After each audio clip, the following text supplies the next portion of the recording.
안녕하세요. 아직도 생각만 하면 소름 끼치고 인간으로서 어떻게 이런 일을 저지를 수 있을까 하는 마음에 사연을 적게 되었습니다. 저는 어릴 때부터 동생들의 엄마 역할을 하면서 살았어요. 아마도 어릴 때 엄마를 여의신 분들은 다 아실 거예요. 엄마의 빈자리가 얼마나 큰지요. 그런데 그 상황에서 동생들까지 밑으로 줄줄이 달려 있으니까 너무 힘들더라고요. 언니, 엄마는 왜 집에 안 오는 거야? 엄마 어떻게 됐어? 하면서 아무것도 모르는 동생들은 저에게 엄마의 행방을 물었습니다. 엄마는 유방암으로 투병을 하시다가 돌아가셨거든요. 엄마는 자식들한테 패기치고 싶지 않다고 하면서 말기 때까지 계속해서 아픈데도 병을 숨기셨어요. 첫째인 제가 뒤늦게 그 사실을 알았고 찬찬히 엄마의 죽음을 준비했죠. 지금부터 준비를 안 하면 엄마가 없어졌을 때 제가 혼자서 동생을 키워내지 못할 것 같아서요. 아마도 엄마의 죽음을 준비하면서부터 감성적이었던 제가 처절하게 이성적으로 변했고 현실에 집중하기 위해서 노력을 했었던 것 같아요. 그래서 엄마가 돌아가신 이후로 저는 눈물을 안 흘렸지만 그냥 평범한 날 갑자기 눈에서 눈물이 쏟아지는 경우가 많았죠. 나 진짜 왜 이러지 하면서 손도 막 떨고 그랬습니다. 하지만 동생들이 있기에 제가 언제까지나 어리광을 부리거나 눈물로 현실을 도피할 수 없었어요. 그래서 공장에 나가서 일을 하기 시작했고 제 친구들은 저와 달리 자기가 하고 싶은 길을 찾아서 묵묵하게 걸어가는데 저는 그러지 못했습니다. 동생들에게 엄마 노릇을 하느라 매일 공장 3교대로 몸이 지쳤고 몸이 지치다 보니까 마음도 지치기 시작하더라고요. 어두운 10대 시절을 지나서 동생들을 다 키우고 출가시킨 저는 그제서야 자신을 돌보기 시작했어요. 문득 제 과거를 돌이켜봤을 때 저는 너무나 한심스러운 사람이었고 무엇 하나 이루어놓은 것 없는 그저 나이만 든 바보였더라고요. 나는 진짜 왜 이럴까? 왜 이렇게 내가 살아야 하는 걸까? 하면서 하루에 수십 번도 더 후회가 밀려왔습니다. 정말로 외로움에 사무쳐서 죽을 것만 같았어요. 어떻게든 버텨보자 했지만 사실 그건 쉽지 않았습니다. 결국 우울증이 오게 되었고 집에만 누워 있었어요. 그걸 알게 된 동생들은 언니, 지금 이러한 상태 우리 때문에 된 건데 우리가 책임질게. 언니는 걱정하지 마. 우리한테 의지해. 하면서 다 큰 동생들이 십시일반 돈을 모아서 저에게 용돈을 주기 시작했습니다. 저는 동생들이 그런 마음씨가 너무너무 이뻐 보였고 또 좋았어요. 참 이런 애들을 내가 키우려고 이 고생을 했구나 하면서 다시 일어나기 시작했습니다. 어두컴컴하고 마치 기계의 부속품이 된 것 같은 기분을 느끼고 나니 그 공장으로는 두 번 다시 들어가기 싫더군요. 그래서 이를 꽉 깨물고 공장에 들어가지 않고 서울의 한 식당가에서 일하기 시작했습니다. 상대적으로 나이가 어린데 나이가 지긋하신 어르신들이 많이 모여있는 식당에서 일하니까 사람들이 저를 이뻐해주기 시작했어요. 그때 한 아주머니께서 저를 보시더니 아이고 이렇게 고운데 이렇게 어린 나이부터 어찌 이런 고생을 하면서 사는 거야? 많이 힘들면 우리 가게에서 일해봐. 우리 가게 진짜 일하기 편해. 딱 보니까 아가씨 하는 행동들이 너무나 이쁘고 사랑스러워서 내가 뭐 이것저것 챙겨주고 싶을 정도네. 응? 하면서 저에게 일자리를 제안하는 거였어요. 솔직히 식당 일하면서 국밥 옮기고 설거지하느라 손목이 부러질 듯이 아파서 당장이라도 집에 가고 싶은 심정이었거든요. 그래서 저는 그분께 정말로 진심으로 일자리 제안하시는 거예요? 그러면 제가 거기서 일해도 될까요? 하면서 조심스럽게 물어보았습니다. 어머, 장난으로 하는 말 아니야. 아, 진짜로 내 딸 같고 너무나 열심히 일하는 게 기특하기도 해서 그래서 우리 가게에서 일했으면 좋겠다 싶어서 말한 건데 여기 내 번호 있지?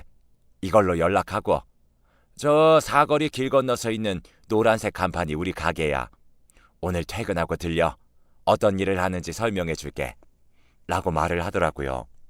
저는 감사하다고 고개를 숙인 뒤에 퇴근하는 시간만 목 빠지게 기다렸다가 그 노란색 간판 가게로 들어갔습니다. 그곳은 아주 어린 아이들의 이유식을 만들어서 유통하는 가게였어요. 원래는 동네 사람들, 애 엄마들이나 밥을 삼키지 못하는 나이 많은 노인네들을 상대로 음식을 만들었는데 이게 입소문을 타고 청결하고 재료도 좋은 걸 쓴다는 이야기가 들리자 인기가 엄청 많아진 거죠.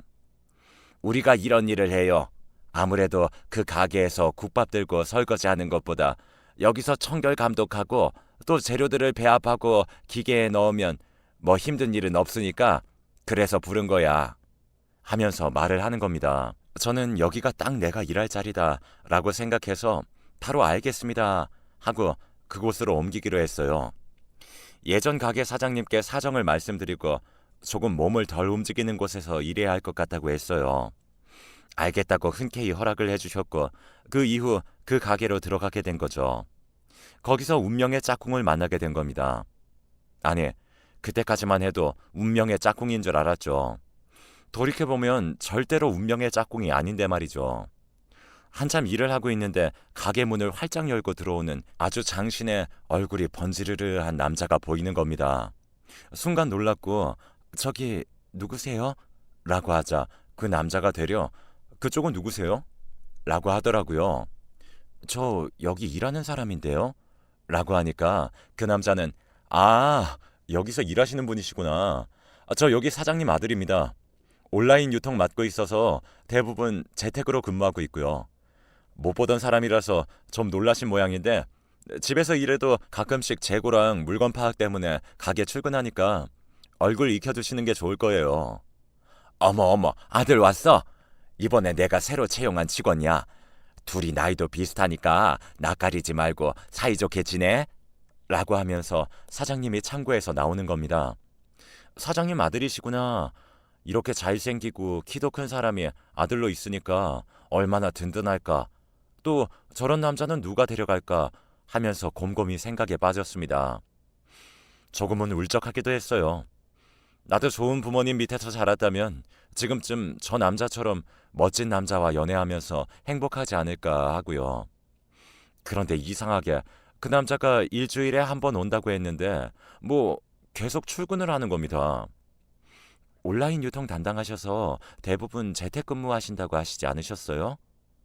제가 잘못 들은 걸까요? 라고 하자 얼굴이 벌개지면서 그냥 나와서 일하고 싶었다고 하며 얼버무리더라고요. 왜 저러지 하면서 어버버한 그 남자에게 뭐 어떻게 할지를 몰랐습니다.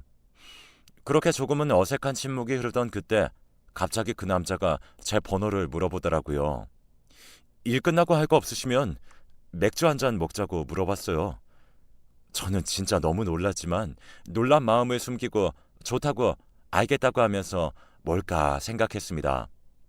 그렇게 그 남자와 저는 퇴근을 하고 따로 만나기 시작했고 어느 순간 저희는 연애를 하고 있더라고요. 저는 평생 공장에서 일하면서 동생들을 키우느라 아무것도 못했는데 갑자기 남자친구가 생기고 주말에 더 이상 혼자 안 있어도 되니까 행복한 감정들이 생기는 겁니다. 나도 남처럼 결혼하고 싶다.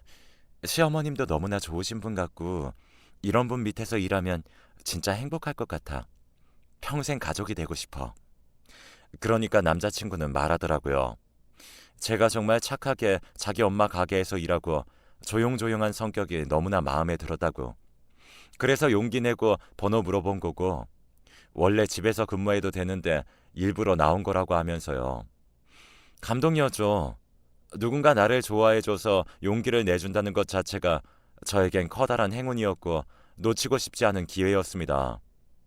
저보다 나이가 조금 많았던 남자친구는 이미 저 모르게 저와의 결혼을 생각해뒀더라고요. 그래서 본인의 엄마한테 저와 교제를 한다는 사실을 말했고 청혼할 거라고 미리 언지를 해두었던 것입니다. 나중에 사장님이 저에게 와서 우리 아들이랑 사귀냐고 물어보더라고요. 저는 조금 당황했고 아무래도 저 같은 사람이 자기 아들이랑 사귄다는 사실을 말하면 어느 부모가 좋아할까 싶어서 저는 당황해서 식은땀을 흘렸습니다. 그런데 의외로 어머님은 아주 쿨하게 우리 아들이 다른 부분에서는 아직 많이 부족한데 이런 아들을 사랑해주는 우리 직원이 진짜 이뻐 보이네. 얼굴에 긴장한 거 풀어. 내가 뭐라고 한마디 할까봐 그렇게 긴장한 거야? 우리 아들이 맨날 집에서 여자친구랑 결혼하고 싶다고 하면서 노래를 부르는데 뭐 난 터치 안 할 테니까 둘이 한번 잘해봐 라고 말하는 겁니다. 저는 정말 다행이라고 생각하고 가슴을 쓸어내렸습니다. 욕을 엄청 먹을 줄 알았거든요. 네가 뭔데 직원 주제에 우리 아들이랑 사귀냐고, 우리 아들이 얼마나 대단한 줄 아냐, 뭐 이런 말들로요. 다행스럽게도 그런 일은 벌어지지 않았고 마음 편하게 연애를 지속할 수 있었습니다. 그러다가 남친이 저에게 청혼을 했고 제가 그 청혼을 받으면서 저는 그 집의 며느리가 되었어요. 어머님이 워낙에 장사로 돈을 꽤나 많이 벌어놓으셔서 좋은 집에 살고 계셨고 이에 비해 저와 남편은 아직 준비된 게 없어서 조금은 눈치가 보이지만 시댁살이를 했습니다. 그런데 걱정하는 것과는 달리 저는 정말로 시댁살이가 너무너무 행복했어요. 제가 위에서 말씀드렸다시피 제가 일찍 엄마가 돌아가셔서 항상 어른의 사랑이 그리웠거든요. 그런데 어머님이 그런 저의 사정을 알고 제 등을 토닥이면서 저를 위로해 주니까 제가 몸둘 바를 모르고 진짜 행복하다고 느낄 정도로 매일 좋았습니다. 우리 며느리 밥 먹어야지 하면서 아침을 차려주는 것은 물론이요.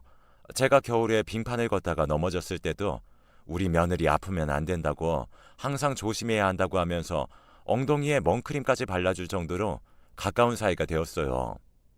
저는 진짜 어머님한테 너무나 고마웠고 내게 새로운 엄마가 생긴 것처럼 시어머니와 가까이 지냈습니다.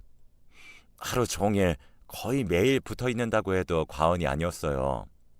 아침에 일어나면 어머님이랑 같이 출근하고 가게에서 일을 하는데도 지루하다는 생각이 안 들고 항상 어머님이 저에게 잘해주시고 배려를 해주시니까 힘든지도 몰랐죠. 오히려 시간이 지날수록 남편과 사이는 조금씩 멀어지는데 어머님과는 가까워졌습니다. 결혼을 하고 나니까 연애 때는 안 보였던 것들이 점점 조금씩 보이기 시작했고 머릿속이 혼란스러워졌어요. 솔직히 지금에서야 말하지만 남편은 결혼 이후로 제가 잡은 물고기라고 느껴진 건지 막 다른 여자들, 예전에 동기였던 애들한테 연락해서 심심하다고 만나자고 한 적도 있어서 제가 그걸 알고 화낸 적도 있었고요. 또 여자 나오는 술집에 군대 동기들이랑 같이 간 걸 저한테 들킨 적도 있었죠. 신혼 초부터 그런 짓거리들을 하는데 제가 열이 너무 받고 정말 속상하더라고요. 그때마다 저를 위로해준 사람이 시어머님이었습니다. 저 대신 남편한테 더 화를 내주시고 다시는 그런 짓 하지 말라고 하면서 목이 쉬어라 소리를 질러준 사람이었죠. 그래서 제가 버틸 수 있었어요. 내가 남편 복이 있는 줄 알았는데 남편 복은 개뿔. 남편 복이 아니라 시부모 복만 있고 나머지는 꽝이구나 하면서 포기하고 있었습니다. 그런데 그때 남편이 무슨 헛바람에 든 건지 사업을 하겠다고 이제 온라인 유통은 다른 사람한테 맡겨버리라고 하는 겁니다. 저는 갑자기 무슨 소리냐고 당신이 하던 일을 누구한테 맡기냐고 하며 와한이 벙벙한 표정을 지었고 남편은 모르겠다고 알았어? 라고 하면서 자기 사업을 시작해버렸습니다. 아무래도 속으로는 자기 엄마는 가진 것도 없는데 자기보다 돈을 많이 벌고 그런 게 부러웠던 모양이죠. 저는 참 지 엄마한테 질투를 느끼는 사람도 있구나 하며 그런 남편의 행동에 하나하나 더욱더 보기 싫어졌습니다. 그러다가 일이 터진 거였어요. 어머님이 뇌졸중으로 쓰러지셨고 가게 운영이 올스톱 되었습니다. 다행히 긴급 수술로 혈관을 뚫고 상황을 안정시켜 목숨을 건질 수 있었어요. 하지만 후유증으로 반신마비가 오게 되었고 집에서 간호를 해야 하는 상황이 되어버렸습니다. 저는 일을 그만두고 친엄마 같은 어머님을 돌보기 시작했어요. 일주일마다 언어치료, 물리치료를 해드리려고 힘든 몸을 이끌고 병원에 가는 그 순간에도 남편은 자기 사업하느라 바쁘다고 얼굴 한번 비치지 않더군요. 뭐 이런 망나니가 다 있나 싶었습니다. 저놈이 사람 새끼인지 지 먹고 살기 바쁘다고 지 엄마 쓰러졌는데도 남 취급을 하는데 진짜 지긋지긋하고 확 이혼해버리고 싶다는 생각이 간절했어요. 그래도 어쨌든 일은 해야 하니까 남편과 제가 교대로 번갈아가면서 어머님을 간호했습니다. 그러다가 남편 사업이 폭삭 망하면서 집안에는 계속 남편이 있게 되었습니다. 그래서 저 대신에 남편이 더더욱 어머님을 많이 간호하기 시작했어요. 저는 어머님 가게를 어떻게든 계속해 보겠다고 안간힘을 쓰느라 매일이 짐 빠지는 날이었죠. 일하고 돌아온 날에는 어머님 손을 잡으면서 어머님, 이렇게 힘든 일을 어떻게 혼자서 이루어내신 거예요? 이렇게 많은 돈을 버셨으면 이젠 편하게 노후에 여행도 다니시면서 쉬셔야 했는데 왜 그러지 못하고 이렇게 누워만 계세요? 어머님, 저 정말 딸처럼 대해주셔서 감사해요. 어머님은 제 마음속에 있던 결핍을 채워주신 유일한 사람이자 저에게는 진짜로 소중한 존재예요. 비록 어머님이 제 이야기를 지금 듣고 계시는지 모르겠지만 제 진심 이렇게나마 전하고 싶네요. 하면서 어머님 손을 잡으며 잠에 들었습니다. 매번 힘들 때마다 자고 있는 어머님의 귓가에 저에 대한 이야기를 털어놓으며 그동안 어머님에게 느낀 감사함들을 모두 말해드렸어요. 그러면 속 안에 있는 쌓인 것들이 다 풀린 듯한 기분이 들면서 시원했거든요. 저는 매일 남몰래 기도를 했습니다. 하늘에 외쳤어요. 우리 어머님 진짜로 열심히 살았으니까 제발 한 번만 일어나실 기회를 달라고. 그 기회 딱 한 번만 기회 주시면 내 모든 것을 걸고 열심히 살겠다고 했죠. 그렇게 제가 애원을 했지만 하늘은 무심했습니다. 결국 어머님은 끝끝내 버티지 못하고 돌아가셨어요. 아무래도 뇌졸중이 온 후에 합병증으로 폐 쪽에 이상이 생겼는데 그게 어머님을 벼랑 끝까지 몰아넣은 거죠. 저는 하염없이 눈물만 나왔습니다. 장례를 진행해야 하는데 입관을 하고 나니까 정말로 쓰러질 것 같더군요. 친엄마를 보낼 때만큼 힘들었습니다.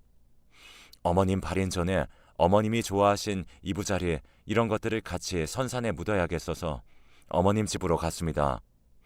어머님이 그렇게 좋아하시던 온돌 침대를 보니까 또 하염없이 눈물이 나더군요. 죄송하고 또 미안했습니다. 어머님 하면서 그 온돌 침대에 누워서 차갑게 식어버린 온돌을 통해서 어머님의 품을 느끼고 있었는데 침대의 작은 틈에서 종이들이 보이는 겁니다. 이게 뭐지 하고 열어보았는데 언어장애로 제대로 말을 못하는 어머님이 삐뚤빼뚤 종이에 힘겹게 써내려간 글들이었습니다. 저는 뭐야 하면서 당황했습니다. 어머님이 사실 말하는 부분인 전두엽이 손상되어서 발음하는 게 안 되었지만 종이에 자기 의견을 쓸 수 있을 정도는 되셨거든요. 그 원수와도 같은 놈, 그런 메모들을 보게 된 저는 손을 부들부들 떨 수밖에 없었습니다. 그 종이 안에는 제가 없었을 때, 제가 가게에 일을 나갔을 때 남편이 어머님을 돌보면서 횡포를 부린 내용들이 싹 다 적혀 있었어요. 너무나 놀랍고 이게 말이 되는 건가 하는 마음에 손이 부들부들 떨렸습니다. 말할 수 없는 분노가 치밀어 올랐어요. 며느라가 내 아들이 악마였단다. 악마였어. 내가 호랑이 새끼를 키운 거야. 내가 내 발등을 내가 찍은 법이지. 라고 하면서 그간 당한 것들을 종이에 적어두신 겁니다. 남편은 사업이 망한 이후로 자금난에 심하게 시달렸고 그때 어머님이 쓰러지자 어머님의 재산을 노린 겁니다. 맨날 어머님이 누워있을 때 엄마 빨리 안 죽고 뭐하냐고 지겨워 죽겠다며 하루빨리 사망하시라고 하면서 저주를 퍼부었고 심지어는 안 보이는 곳을 퍽 때리기도 하면서 사람에게 엄청나게 스트레스를 준 겁니다. 저는 이럴 수는 없다고, 아니 어떻게 자기 엄마한테 이런 식으로 대할 수 있냐는 생각에 부들부들 손을 떨었습니다. 너무나도 화가 났어요.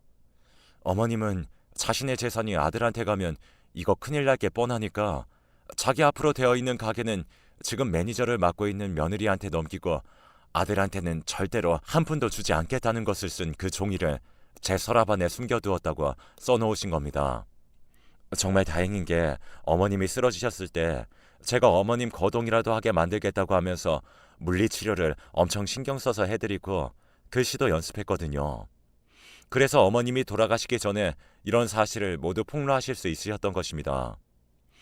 저는 눈물을 뚝뚝 흘리면서 정말 어머님의 그 한 제가 풀어드리겠다고 스스로 약속했어요. 그리고 바로 제가 아는 변호사한테 찾아가서 이 유언을 넘겼고 법적으로 증거가 된다고 하면서 어머님의 그 유언처럼 재산 상속 준비를 했고 세무사와 상담해서 정리를 다 끝낸 후에 장례식장에 같이 가서 남편에게 이 모든 것들을 말하기로 했습니다. 제가 재산 정리와 대충 상황 정리를 해서 상주를 서고 있는 남편에게 가서 말했습니다. 당신, 나 안 볼 때 어머님 학대하고 손 올렸다며. 어머님이 돌아가시기 전에 이 모든 걸 전부 내게 남기고 가셨어. 당신 잘못 걸렸어. 인생 그렇게 살면 좋아? 남들한테는 세상 천사인 척하면서 자기 엄마한테 어떻게든 돈 뜯어내려고 하고. 당신이 악마가 아니면 도대체 누가 악마야? 나는 도저히 모르겠다. 어머님이 당신한테 재산 한 푼도 안 주신대. 당신은 그저 무능하고 엄마 등에서 피나 빨아먹는 기생충인 거야. 알겠어? 그렇게 알라고 내가 지금 변호사랑 세무사 대동해서 상황 설명하려고 온 거야. 라고 말하는 순간 남편의 눈이 뒤집혔어요. 거기 있던 상을 뒤엎고 난리가 났죠. 미친놈인 줄 알았습니다. 경찰을 불렀고 경찰이 남편을 끌고 갔어요. 난동 피우지 말라고, 경찰한테 이 사람 지 엄마를 폭행까지 했다고, 지 엄마 폭행한 천륜을 저지른 놈이라고 하면서 만행을 폭로했습니다. 남편은 끝까지 발악하며 아주 추악한 모습을 보이더라고요. 사람이라면 어떻게 이런 짓을 할 수 있을까 싶었고 변호사와 세무사도 혀를 끌끌 찼네요. 결국 어머님의 재산은 어머님이 적으신 대로 기부단체에 기부되었고 가게는 제가 맡아서 운영을 하게 되었습니다. 남편에게 떨어진 돈은 5천이 전부였어요. 직계자식이라서요. 변호사가 직계자식에게는 적어도 5천 정도는 줘야지 나중에 탈이 없다고 하는 바람에 돈을 주긴 했지만 그래도 남편 그것에 만족하지 못하고 괴물처럼 포효했습니다. 자기 엄마 죽으면 자기 엄마 재산 그거 가지고 다시 사업을 해서 재기하려고 했는데 그게 망하니까 얼마나 빡쳤겠어요. 저는 어머님 장례를 치르자마자 바로 남편에게 이혼 소송을 냈습니다. 남편은 그간 저 몰래 여자 동창들이랑 연락하고 따로 만났던 것, 그것까지 다 해서 재산 분할도 걸어버렸죠. 그래서 다행히 제가 승소해서 이혼을 할 수 있게 되었습니다. 연애 때는 그렇게 하늘의 별도 달도 다 따다 줄 것처럼 행동하던 사람이 어떻게 결혼을 하자마자 저를 어항속 물고기 취급을 하면서 악마처럼 구는지 정말 인간은 알다가도 모르는 것 같습니다. 저는 어머님이 돌아가신 이후로 한동안 마음이 너무 힘들어서 정말 살기가 싫었지만 그래도 동생들의 위로와 또 그동안 겪은 경험들로 인해서 마음이 단단해진 터라 다시 훌훌 털고 일어났어요. 남들은 참 시모 때문에 힘들어 죽겠다고 말하는데 저는 오히려 어머님 때문에 지금까지 살아온 것 같네요. 어머님이 없었다면 저는 아마도 남편과 3개월도 못 견디고 바로 이혼했겠죠. 비록 지금에서는 이혼하긴 했지만요. 어머님과 작은 일상을 함께하는 게 저의 가장 큰 기쁨이었는데 참 아쉽습니다. 그럼에도 불구하고 하늘나라에 가서 어머님이 부디 잘 사시길 매일 기도를 하려고 해요. 아마 거기서 저희 엄마도 만나셨겠죠? 제가 제일 사랑하는 두 분이 만나서 저에 대한 이야기를 나눌 생각을 하니까 가슴 한켠이 아련하면서 뜨거워집니다. 삶은 만남과 이별의 연속이라고 하는데 역시 제 인생도 예외는 아니네요. 늘 헤어짐은 아프고 힘들지만 그래도 다시 새로운 사람과 만난다고 하는 걸 피하려고 하지 않으려고 합니다. 그럼 지금까지 제 이야기 들어주셔서 감사합니다. 별거 없는 이야기이지만 꼭 임금님 귀는 당나귀 귀다 하는 심정으로 여러분들께 들려드리고 싶었어요. 제가 자연사 할 때까지 이 세상에서 열심히 살다가 하늘에 있는 어머님 그리고 엄마를 만날 때 나 열심히 살았다고, 정말 피똥싸게 살았다고 말을 하려고요. 오늘 조금은 우울한 날이었지만 이렇게 글을 쓰니까 조금은 마음이 편해지네요. 여기까지 제 사연을 들어주셔서 감사합니다.